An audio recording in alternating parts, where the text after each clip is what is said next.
Hello, this is Andrea Hendricks, your host of Ignite, a new podcast series that was launched this year by Authentico. For those of you who are not new to us, welcome back. And those of you who are new to us, let me tell you a little bit about Authentico. Authentico is a full-service multicultural marketing and diversity, equity, and inclusion agency. Authentico creates meaningful connections to help brands broaden their horizons and reach their business goals. We partner with our clients to reach diverse audiences, creating work that resonates and gets results. And we help organizations develop successful multicultural workforce strategies and inclusive learning initiatives. Now, if you remember, Authentico is a joint venture of Kansas City-based agencies Walt Tetrick Advertising and Tico Productions. It grew out of the shared values and goals of CEOs Charlie Tetrick and CeCe Rojas. Our goal and our promise is to deliver success to brands by tapping into the vibrancy of multicultural markets and broadening and advancing DE&I initiatives. Don't forget to go out and look at our social media channels, LinkedIn,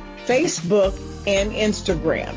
Ignite podcast series is also about creating meaningful dialogue. The meaningful dialogue is to help you and help us innovate and culturally inspire. If you look up Ignite, it means focusing your energy and attention to creatively attract positive outcomes for your life or business. This episode will focus on industry perspectives from the top around diversity, equity, and inclusion.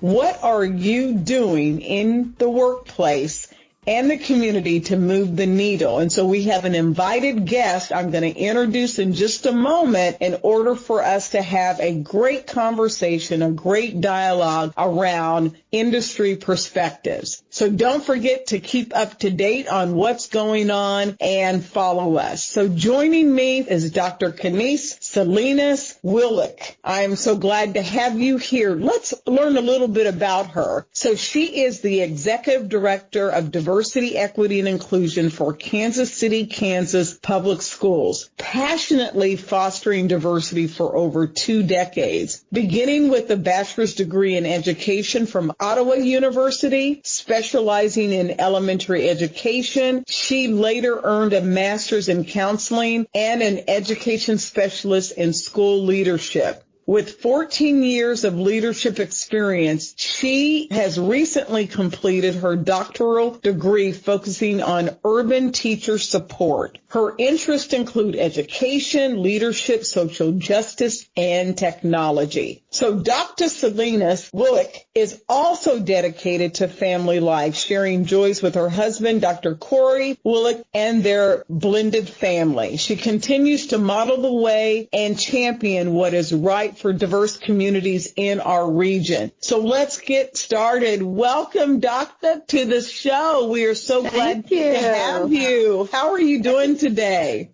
I'm doing great. How about you? Oh, I cannot complain. It's a great day as we move from fall to winter. So happy to have you as a part of our conversation. So as you know, we're sharing with the audience industry perspectives from the top. And as you know, workforce, workplace, and marketplace and community initiatives are so changing and require us to kind of manage this and have leadership approaches that are broad, that have great depth and breadth. So can you share with the audience what diversity and inclusion mean to you, and why do you think it's still so essential today? Yeah, thank you. And I want to thank you, Andrea, for having me on your show. It's so important for us to continue in this conversation and to continue with this work. Well, thank you for that. Thank you. Thank you. Thank you. Diversity to me is all the things that make us who we are. And so in a big system like the one that I am in, we hire people and we have students from all backgrounds, socioeconomic status, religion, genders, sexuality. And so we come to the workplace very layered. And so diversity to me is the people who are within your organization or the people who you associate with, because just between me and you, Andrea, we're different people with lots of great backgrounds and layers of learning and experiences. And so when a company says they want a diverse population, they want people with a variety of backgrounds. And that's what I love about diversity. Oh, yeah, absolutely. I was going to say, absolutely. You nailed it with that. And I agree with your definition. So maybe expand again on the essential element or the, relevancy of that, because I think the foundation that you just talked about, the defining it, definitely is a great picture vision of what every organization should aspire to be. Yeah, because sometimes diversity has a negative connotation that we're only talking about race, and it's not. It doesn't matter where you are from, small town, big town, midtown, if you have a lot of people of a variety of a racial background or not. Your population is diverse. As much as I love myself, I don't want a bunch of me's running around because I think one way, but I want to be able to be in a room, in a space with people who think differently than me. So, But the thing about inclusion, you asked about inclusion, is that although everyone is bringing their differences and the variety and the layers that they bring to the table, that a workplace or a place of employment has to be aware of those individual needs. Now, I will have to say some people will say, well, wow, that's a lot of work. It is. But in the grand scheme of things, we need to make sure that people feel like they're included in spaces because they're bringing themselves and their unique experiences to the table. So we have to be open to thought, open to change, open to differences, and that's what inclusion is about being open to what people bring when they bring themselves to a workplace. Oh, absolutely. There's maturity models that are out there that talk about varying levels of engagement with DE&I, and you've seen them, you've talked about them, certainly with your team, moving from a basic level to, expert advanced level or the highest level, and then everything in between. And there's a study that was recently done, and I think they do this every year.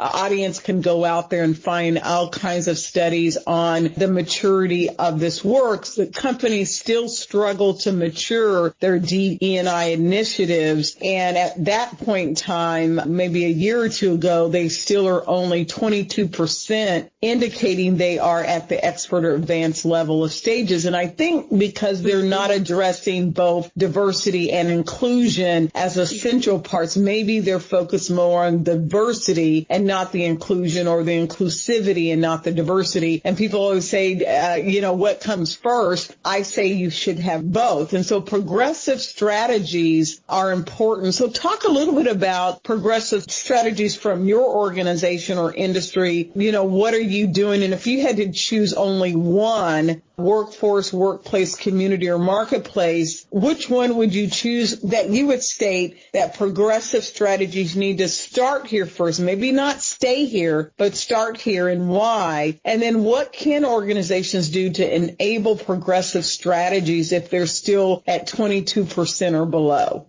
Yeah. Oh, God, that's a hard question, Andrea, because they all work. I know. So I would say because of our 20,000 students, the people who are right in front of them are the workplace or the people who are working. So I think the teachers in my profession is where I think we should start, because we have so many people coming from all over the country. I mean, we're Midwest, but we get staff members from all over the country. And then we get students from literally all over the country. And so for those two people to build a relationship and move the work in a way that kids can then be successful in their own lives, we have to start with the educators who are right there in front of them. So when you ask what are we doing progressively, I think what's progressive to me is, and I'm going to talk about two things. I'm going to talk staff and then I'll talk about students.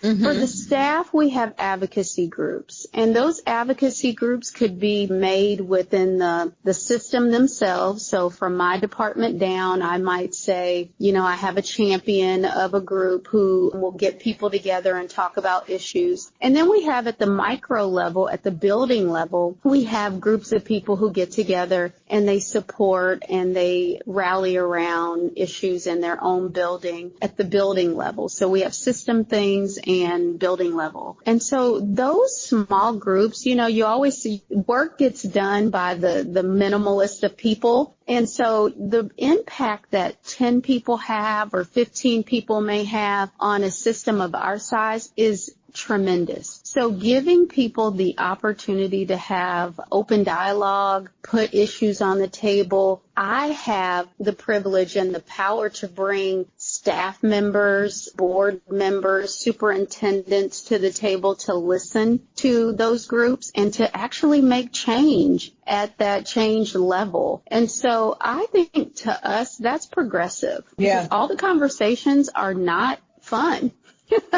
We're talking about very hard conversations around inclusivity and communities of people or marginalized groups. So it's powerful when I can, tell a group leader, hey, guess what? I got the president of the board. They're ready to listen to your team, and they're like, wow. And so it's kind of like a little bit of the democratic process as well. We are allowing them to have their voices heard. Now, we may not be able to solve all the problems, but we definitely would give you a seat at the table because sometimes people don't believe they have a seat at the table, especially marginalized groups. At the student level, we're doing the same thing. We are bringing high school students and even middle school students to the central office. We have research issues that are happening at their building level. We have young adults who will lead a group of high school students through a process of problem and solutions, and then we sit them in front of board members and the superintendent, and they get to tell the problem and a few solutions from their role or their seat as a student. Oh, that's great. That reverse mentoring or reverse collaborative sharing is what I'm hearing. That is a great progressive strategy from a student to teacher, student to peer, mentor, sponsor, supporter, advocate, whatever, coach, whatever word you want to use. I see that as certainly a win for not only your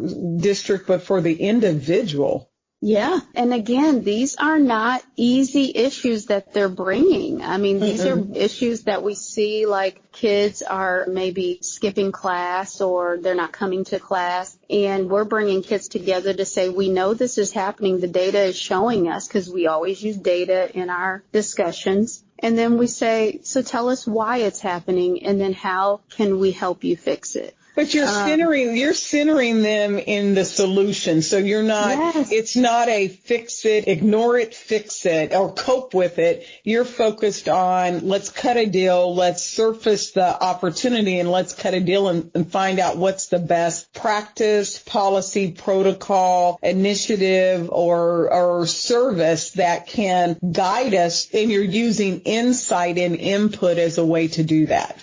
Absolutely. And kids are our majority in this district. We only have 4,000 teachers. Right. So their voices matter. And in the power and the hierarchy, they don't feel like they matter. And so when we ended, we just did, well, we've been doing this for several years, but we just had one yesterday. So that's why I'm on such a high. But the kids said that we want this type of environment for our teachers. We want to be sitting in front of our teachers and have them hear us, because we feel like there's a disconnect between us and them. And so I'm like, okay, now I got to think about how can I get you guys in front of your teachers, you know? So it leaves me with more things to think about and work to be done, because this might feel good for them to be in front of the superintendent and, you know, the board. But the people that they see every day, they feel that they want to be in front of them too. So it gives me excitement. You shared two great models, and I know the audience will look forward to leveraging not only both, but certainly the last one when we talk about giving young people our future, our talent, leveraging their voice and visibility so they can help the organization's vision. I love the 3 V's. I'm a big proponent of that, the seat at the table, and having listening sessions, focus groups, whether you're able to solve for all of those things, listening and respectful listening is a start. And so I hope those that are listening in the audience will take away some key takeaways. Well, as we near the end of our podcast, I hate that we have a 15, 20-minute podcast, but it's for a reason, to really drop some knowledge and hope that those that are listening are able to expand on that. Let's talk a little bit about, you shared some of this, but when we think about advocacy for inclusivity in education, you mentioned some of that through the 2 options that you shared on progressive strategies. Are there any other things that you want to highlight or note that inclusivity in education is key? You guys have a great gym. I've toured. I've been to several of the buildings over the years and decades, I would say, and I know what's in your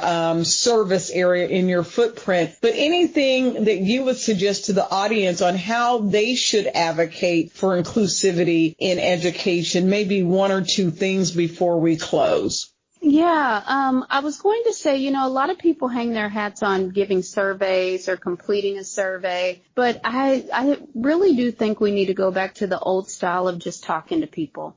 Mm-hmm. And no matter where you are on the rung of the ladder, we have to have the people at the top come all the way down to the people who are boots on the ground. It reminds me of the show where they kind of disguise themselves and they go and see how it's all working in the company. And so I just think that sometimes we lose sight of what's really happening. You can get a lot of information from the people who are actually in the work. And so don't just stand by surveys. Don't just, think that's going to do it. And don't just always stand by your data and make sure the data is saying what it's supposed to be saying. Check it by going and being with the people in your organization. Well said. Well said. All right. So I always throw this in. I think it's important that the audience builds their resource and toolkit. And so as we close the episode, share with the audience a favorite best practice. So is it an article, a book, or a tip or resource that as a takeaway that you would say they should go to now and leverage?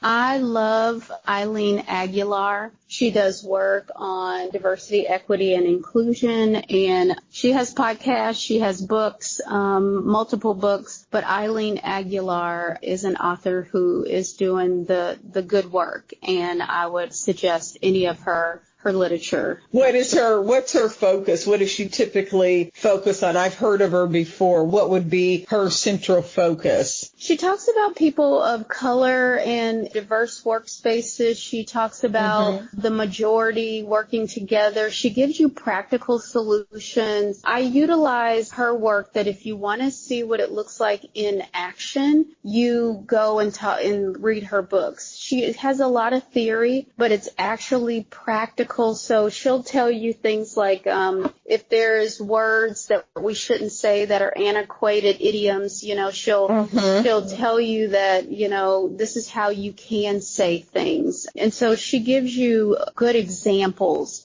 of how to do things the right way, because a lot of times people say, but what am I supposed to do? And she tells you the doing part of things. Because we as educators in diversity, we can tell you what not to do. Right. But it's harder to say what you should do.